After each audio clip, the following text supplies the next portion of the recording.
Good morning, students of class 8th. Today we are discuss about chapter 8, tools and layers in Photoshop. Today we are discuss about retouching tools. The retouching tools are used to edit the images by enhancing the look of an image by applying various effects.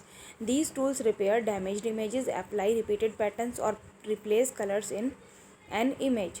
The retouching tools in Adobe Photoshop are Spot Healing Brush Tool, Clone Stamp Tool, Red Eye Tool, Healing Brush Tool, patch tool, smudge tool, blur tool, dodge tool and the sponge tool. आज हम इसमें discuss करेंगे retouching tools के बारे में। Retouching tools को हम use करते हैं जब भी हमें अपनी इमेजेस में एडिटिंग करनी होती है या कुछ भी चेंजेस करने होते हैं। ये टूल्स हमारी रिपेयर करते हैं डैमेज्ड इमेजेस को। हमारे various types of retouching tools होते हैं एडोब फोटोशॉप में। सबसे पहला हमारा है स्पॉट हीलिंग ब्रश टूल, फिर हमारा आता है clone stamp tool, then red eye tool, healing brush tool, patch tool, smudge tool, blur tool, dodge tool and the sponge tool. All these are our retouching tools. Through this we can edit our images in Adobe Photoshop. Next we can discuss about the spot healing brush tool. The spot healing brush tool is used to remove the imperfections in the image like spots and scars. This tool will automatically try to repair the imperfections by sampling the surrounding area. जो spot healing brush tool होता है उसको हम use करते हैं जब भी हमें अपनी इमेज के अंदर से स्पॉट्स या स्कैर्स को हटाना होता है। ये टूल हमारा रिपेयर करता है हमारी इमेजेस को बाय सैंपल लेकर सराउंडिंग एरिया से हमारी जो भी इमेजेस होती है उसको उसमें से ये स्पॉट्स को और स्कैर्स को रिमूव कर देता है। The steps to use spot healing brush tool are, जो स्टेप्स होते हैं इसको यूज़ करने के वो हमारे होते हैं। सबसे पहले ओपन एन इमेज, सबसे पहले आपको ओपन करनी है इमेज। नेक्स्ट स्टेप आपका होता है select the spot healing brush tool from the tools panel. उसके बाद आपको टूल्स पैनल सिलेक्ट करना है। टूल्स पैनल में जाके स्पॉट हीलिंग ब्रश टूल को सिलेक्ट करना है। देन आपको सिलेक्ट करना है ब्रश का साइज़ ऑप्शन बार से, और ब्रश का साइज़ आपका स्लाइटली बिगर होना चाहिए than the spot you want to remove.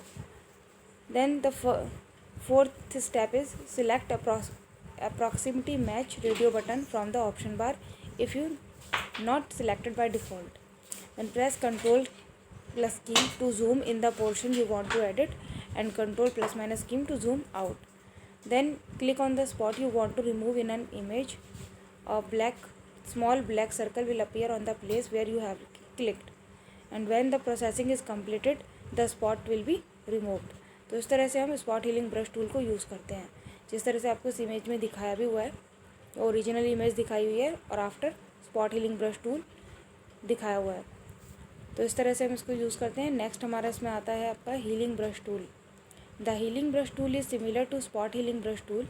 The only difference is that in spot healing brush tool you click on the area which you want to repair और change and Photoshop automatically repairs the imperfections by sampling the surrounding area. But in healing brush tool you need to select an area from the image which can be used to repair the spots. जो हमारा healing brush tool होता है वो spot healing brush tool की तरह similar ही होता है, बस इसमें दोनों में डिफरेंस ये होता है कि स्पॉट हीलिंग ब्रश टूल में हम जो है कि क्लिक करते हैं एरिया पर, जहाँ पर भी आपको यू वांट टू रिपेयर और चेंज करना है फ़ोटोशॉप में, तो उसके आसपास का जो सराउंडिंग एरिया होता है वहाँ से हम सैंपल लेकर और उस स्पॉट्स को रिमूव करते हैं। बट जो हीलिंग ब्रश टूल होता है वहाँ पर हमको सिलेक्ट करना होता है एरिया फ्रॉम द इमेज, जो कि आपको जहाँ भी यूज़ करना होता है रिपेयर करना होता है स्पॉट्स को, तो वहाँ पर एरिया को सिलेक्ट करके इमेज के और स्पॉट्स को रिमूव किया जाता है। The steps to remove the text from the picture using the healing brush tool are, तो जो स्टेप्स होते हैं जब भी हमें कोई रिमूव करना हो टेक्स्ट पिक्चर में से, तो उसके लिए हीलिंग ब्रश टूल को यूज़ करना है। तो सबसे पहले आपको क्या करना होता है, सबसे फर्स्ट स्टेप होता है ओपन एन इमेज। सबसे पहले आपको इमेज को ओपन करना है। Second, click and hold down the spot healing brush tool to open hidden tools and then click on the healing brush tool. Then third step इसमें हमारा आता है ऑन द ऑप्शन बार में जाके आपको सिलेक्ट करना है ब्रश का साइज़ और चूज़ करना है sample to use pixel from the current image. And fourth step हमारा होता है सिलेक्ट करते हैं हम sample, press and hold alt key and then click on the sample to be selected. After this you can release the alt key. And fifth step हमारा आता है click on the text, फिर आपको text पर click करना है। The text will be covered with the sampled pixels. Then हमारा आता है clone stamp tool. If you wish to make a clone और duplicate of any part of your image you can use the clone stamp tool. जब भी आप किसी भी image का डुप्लीकेट पार्ट क्रिएट करना चाहते हो तो उसके लिए हम यूज़ करते हैं क्लोन स्टैम्प टूल को। इसके स्टेप्स होते हैं यूज़ करने के। सबसे पहले आपको ओपन करना है इमेज को, then you can click on the clone stamp tool in the tools panel में जाकर आपको क्लोन स्टैम्प टूल पर क्लिक करना है। देन होल्ड डाउन करना है alt key and click on the part of the image you want to clone and release the alt key. And fourth step हमारा आता है drag the mouse over the destination place where you want to create the clone. जैसा कि आपको इस image में दिख भी रहा है कि पहली पिक्चर में आपको एक फ्लावर की पिक्चर नज़र आ रही है और दूसरी में हमने उसका क्लोन क्रिएट किया है तो हमें 2 फ्लावर्स नज़र आ रहे हैं। तो इस तरह से हम इस क्लोन स्टैम्प टूल को यूज़ करते हैं। तो बच्चों आज के लिए बस इतना ही। आगे का चैप्टर मैं आपको नेक्स्ट क्लास में पढ़ाऊँगी।